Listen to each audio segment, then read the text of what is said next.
जब भी पढ़ा जाएगा दिल को सुकून मिलेगा। ये कुरान की खुसूसियत है। और कुरान पढ़ते वक्त जिसको घबराहट हो, कुरान पढ़ते वक्त जिसको घबराहट हो, समझ जाना दो में से कोई एक चीज है, या तो उस पर किसी ने जादू किया है, या तो उसका ईमान उसके सीने से निकल गया है। अगर उस पर जादू नहीं है और उसका ईमान मौजूद है तो उसको कुरान पढ़ते वक्त ऐसा लगेगा कि और पढ़ और पढ़ और पढ़।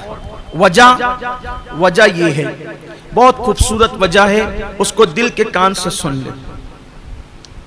बहुत खूबसूरत वजह। देखो, जब कोई शख्स परदेश जाता है, वतन से बाहर जाता है, अभी तो दुनिया सिमट गई और मुट्ठी में हो गई है दुनिया, तो कहीं आने जाने की अब उतनी अहमियत नहीं रह गई है। पहले जब कोई बंदा वतन से परदेश जाता था, तो परदेश जब बंदा जाता था तो उसके वतन से खत जाता था, उसके घर से खत जाता था। बल्कि जब इंटरनेट का दौर नहीं था तो यहां से जो लोग हाजी लोग और उम्रा करने वाले जाते थे, तो सऊदी में जो लोग काम करते थे उनके हाथों से लोग बड़े बड़े खत भेजते थे। और वो सऊदी में रहने वाले लोग 300-300 किलोमीटर का 500-500 किलोमीटर का सफर तय करके उन हाजियों से और मुअतमिर लोगों से मिलने के लिए आते थे कि हमारा खत दे दो, हमारी चिट्ठी दे दो, हमारा खत दे दो, क्योंकि घर से आया। और जब वो खत आता था तो इतनी खुशी होती थी, ऐसा लगता था कि जैसे हम अपने किसी बिछड़े हुए से मिल गए। और उस खत को एक एक खत को बार बार पढ़ने वाले पढ़ते थे। क्यों?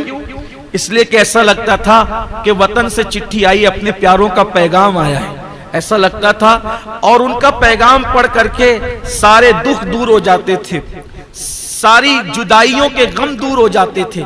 ऐसा होता था कि नहीं होता था? होता था।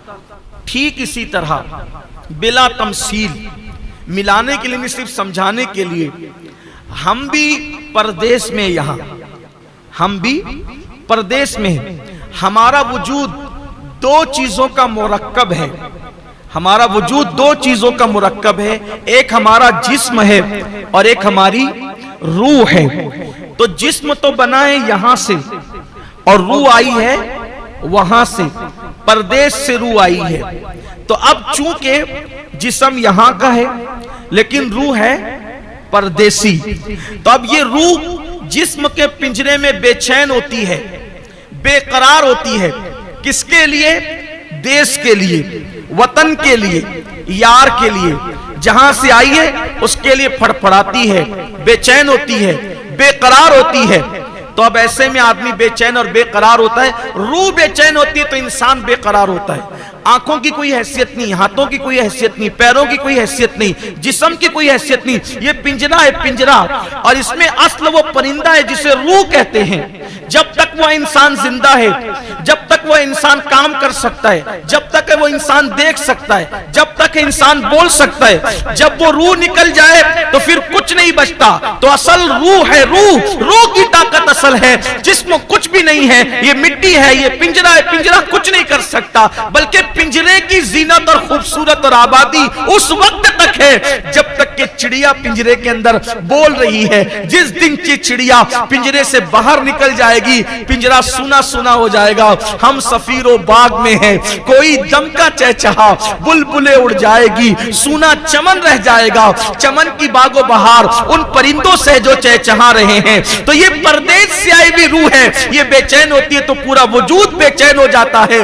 मेरे अल्लाह ने रहम किया रूहों की दुनिया पर, मेरे अल्लाह ने करम किया रूहों की दुनिया पर। ऐ रूहो जाओ और जिस्मों के अंदर मुकीम हो जाओ। रूहों ने कहा होगा, मौला तेरे दीदार के बगैर, तेरे जलवों के बगैर हम कैसे रह सकेंगे? तो यार ने कहा, मैं न सही मैं अपनी तरफ से तुम्हें चिट्ठी भेजूंगा, अपनी तरफ से मैं पैगाम भेजूंगा, अपनी तरफ से खत भेजूंगा। तो यार न सही, यार का फरमान पढ़ते रहना और दिलों को चैन और सुकून अता करते रहना।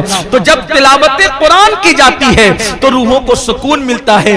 रूह कहती है यार की चिट्ठी आई है, यार का पैगाम आया है, यार का फरमान आया है। इसीलिए इंसान के दिलों को सुकून मिलता है। मरने वाले के सराहने सूरह यासीन क्यों पढ़ते हैं? इसलिए उसकी बहुत सी हिकमतों में से एक हिकमत यह भी है, ऐ फड़फड़ाने वाली रूह अब अटक मत, इसलिए कि तू अपने देश की तरफ जा रही, परदेश से देश, तो वो जल्दी से आसानी के साथ पूरे शौक से निकलती है वहां जब तिलावत कुरान होती। क्यों? जब यार का पैगाम इतना खूबसूरत है तो यार के हुस्न का आलम क्या होगा। तो उसी दीदार के शौक में रूह निकलती है। इसलिए कुरान पढ़िए और खूब पढ़िए। बल्कि आप सबसे कहता हूं उस वक्त तक मत सोइए जब तक के कम से कम कुरान की एक रुकू नहीं पढ़ लेते। आज से अहद करते हो? कितने लोग अहद करते? कुछ कहेंगे हमें कुरान पढ़ना नहीं आता। कोई बात नहीं, मैंने कहा ना मौलाना तजम्मुल साहब ने कुरान रिकॉर्ड करा दिया है। हेरा इस्लामिक चैनल पर जाइए और एक रुकू रोजाना सुनिए, एक रुकू सिर्फ सुनिए। अगर नहीं पढ़ सकते तो सुनिए और सीखने की कोशिश कीजिए। अल्लाह ताला सबको तौफीक दे। जज साहिबान तशरीफ ला चुके हैं, उन्होंने जो फैसला किया है वो फैसला हम सबको मानना है। मैंने जैसे कि ऐलान किया था तकरीरी मुकाबले के मौके पर कि यकीनन कुछ बच्चे जीतेंगे और कुछ बच्चे जो है वो बज़ाहिर जीते तो सभी हैं, जो कुरान पढ़े वो हार कैसे सकता है? जो कुरान पढ़े वो हार, सब जीते, लेकिन किसी को इनाम मिलेगा मदरसे की तरफ से और किसी को इनाम मिलेगा अल्लाह की तरफ से। तो जिन्हें इनाम मिलेगा वो इनाम ले जाएं और जिन्हें इनाम नहीं मिलेगा हम उनके साथ हैं। मेहनत सब ने की, अल्लाह की मर्जी। बहुत अच्छा पढ़ा आप सब ने। अल्लाह पढ़ाने वालों को सलामत रखे, पढ़ने वालों को सलामत रखे।